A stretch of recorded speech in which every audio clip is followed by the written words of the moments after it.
Andy Staples.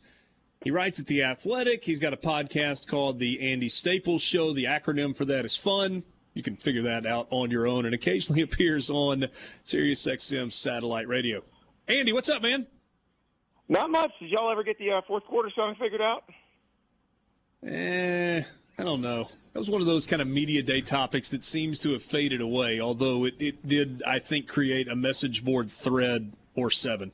It has not faded away at all. Mississippi State fans still debating it. I had a bunch of stuff on my podcast today. You told me when we next talked you were going to have an idea ready to go on that. Have you workshopped that? I may have forgotten that I said that. That's fair. That's fair. I'm not going to hold you to it. Hey, we were talking earlier today, thinking about the college football season and the landscape kind of across the entire country. And we decided that narrowing it down to one was a bad idea. If you had to pick 2 or 3 of the most interesting teams in the entire country, not the best teams, not the teams you think are going to win the national championship, but the teams that have the best storylines going into the year, who would you pick? Well, USC is interesting because the assumption is Lincoln Riley is going to save them.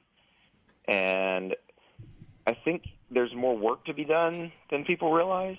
And the work that needs to be done is along the line of scrimmage, which is not a place that Lincoln Riley's teams thrived at Oklahoma. So I am curious if that is going to get done quickly or not. I think it can be done. I think they can get there, but I don't know that it's going to happen overnight. Like I think some of the fans are thinking, and some people who Lincoln Riley was great at Oklahoma. All of a sudden, USC is going to be good.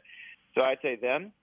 Michigan State, can they build on the improvement from last year? Do they step back a little bit? Mel Tucker signed that huge contract, so they're going to expect a ton. But they really did a great job recruiting the transfer portal last year. And the question is, can they build on that? Because you can tell Mel Tucker doesn't want to do that every year. He would like to build a program the way that his former bosses, Nick Saban and Kirby Smart, did by just going out and getting the best high school players. And they're getting really good high school players to come look at them, but they're not getting commitments from those guys just yet, from those top 100, top 200 type guys. So what do? What happens with them? And then in the SEC, Tennessee's really interesting to me because they're going to play some games. I think for those of us who have no rooting interest in their games, they're going to be a lot of fun to watch. Tennessee fans are probably going to have heart attacks all season, because their offense is going to be really good. Hendon Hooker's fantastic. He has a full off season in that offense to really get chemistry with those receivers. But then defensively, who knows what they're going to be? I mean, they could give up a ton of points. And so, like I said, for the viewer who does not care who wins, you're going to love that. If you are a fan of one of the teams involved in those games, you're going to be breathing into a paper bag. You know, it's funny. We do a countdown of 100 teams in 100 days, and we were looking at UCF today. And in some ways, and I know there's the Josh Heupel connection, obviously, Tennessee could feel like UCF from a couple of years ago in terms of what they look like offensively, but I'm not convinced they're stopping anybody yet.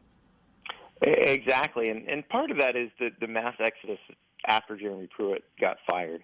You know, I think if they managed to hold on to most of their roster, defensively they're probably a little bit deeper right now, but Heupel and his staff had to deal with a pretty tough situation, and you know they got the offense going. The defense is going to take some time, though. I mean, and a lot of that's probably going to have to be done through recruiting, and they're just probably not there yet. So they're going to have to outscore people this year.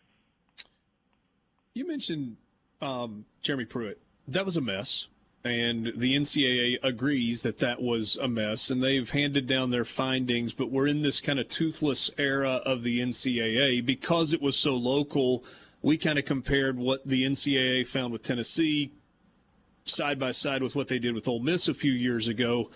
Mm-hmm. What would your guess be that the punishment looks like for Tennessee? Will they be severely punished, or is that I don't think so. A bygone thing? Yeah, I don't think so. I think that politically it's probably not a great idea to do that at this point for the NCAA. And honestly, nobody cares. The only people who care are fans of schools who got screwed by them before, or people who just want to see Tennessee suffer.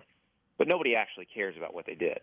And Tennessee already caught a break, and it's interesting because, you almost want to see him kind of counterbalance this thing because Tennessee, gave up the goods on Jeremy Pruitt essentially so they could fire him for free.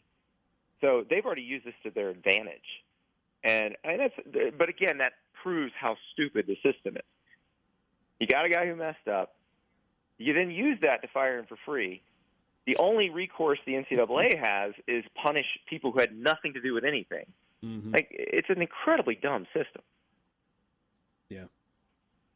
Which is not new, right? That the NCAA is dumb and that its system is dumb, but that's where we are. And, it's funny you say the only people that will care. I do think that there are Ole Miss fans that would look out at it and be like, hold on a second. Ole Miss fans will care. Missouri fans will care. USC fans will care. Because they're going to be like, well, how come we didn't get lenient treatment? Yeah, your time. And the Missouri fans are completely right. They cooperated completely and got a bowl ban anyway. Yeah. So since we left Atlanta for SEC Media Days, we've had Big Ten Media Days and Pac-12 Media Days, and there are things that have been said by Kevin Warren and George Kliavkoff, and some of them are predictable, and some of them are maybe a little eyebrow-raising. Did we learn anything new? I mean, was this the crystallization of Kevin Warren blocked the 12-team playoff solely for the purpose of getting Fox into the negotiation for the TV deal? Is that the biggest thing we learned? He did that, but he didn't have to block it for that. Nobody was stopping them from negotiating with Fox and ESPN come 2026. And also, if you had done the plan, you could have sold the first weekend to Fox. That's what I don't get why all of that had to happen. Everybody's like, oh, well, it just would have gone to ESPN. No, it wouldn't have. And ESPN said as much, right? They said they were open to an additional partner coming in. Well, and ESPN and Fox have lightly worked together to make sure that nobody else gets in for a while. I mean, it goes back to initially saving the Big 12 when the Pac-10 was trying to become the Pac-16, where basically Dan Beebe, the commissioner of the Big 12, is running back and forth. It was like a sitcom. He's going back and forth. It's basically one of those sitcoms where a guy has two dates and doesn't realize it until the dates come, and he's going from one side of the restaurant to the other. So he's going back and forth between floors of a hotel between ESPN and Fox, trying to renegotiate their deal, and basically everybody agreed. I don't know if anybody met in the elevator or anything, but everybody agreed that they would let the Big 12 schools share the revenue 10 ways, the same amount of revenue they were getting for 12 teams. And so that essentially, along with Texas being allowed to create the Longhorn Network, kept the Big 12 from getting destroyed by the Pac-10. And so that was – it's not like ESPN and Fox completely working together, but they've been willing to be alongside one another. Probably not enough to get the Justice Department involved where they're colluding to keep everybody else out necessarily. But they've been okay being alongside one another. And let's be honest, if they go 12 teams, you've heard 16 now, you're talking 4 weekends of playoffs at that point, either way. The amount of inventory compared to what they're going to charge, they're going to split it up because that's how you make more money. Like the NFL splits it between CBS and NBC and ESPN and Amazon for a reason, because they have to pay more since it's the only one parceling it out. And so it's the only place to go to get the playoff is the playoff. They should split it as many ways as they can and make as much money as they can. I know that there are people within the SEC who are like, no, you need to make sure it goes to ESPN, and people within the Big, no, make sure Fox gets the best cut. No, make sure you make the most money off of both of them, and then you all get more money. A minute left. 2 questions. Do you think it lands on 12 or 16, and do you think it ends up with automatic qualifiers or turns out completely at large? I don't think it'll be completely at large. I think there'll be some automatic qualifiers. I don't think it'll be as many as 6. So good work, Pac-12 and ACC. You really screwed that one up. And I don't know about 12 or 16. I think 12 creates more drama with the buys 16, I don't really want to watch the 116 game. Probably don't want to watch the 215 game. But listen, if you can convince me 314 and 413 are going to be interesting, I might be moved. Yeah. In terms of competitiveness, though, if we get like 5-12 and 6-11 and 1 through 4 just sitting on the side, we might get great games. Exactly. Over and over and over. 5. 12 can beat 5, and that's what makes it. Now, you're going to get 12-5 either way. But, yes, that 12-5, that 11-6, that 10-7, yeah, give me that. Because those games are going to be fun. Especially if they're on campus, it would be great. Andy, thanks.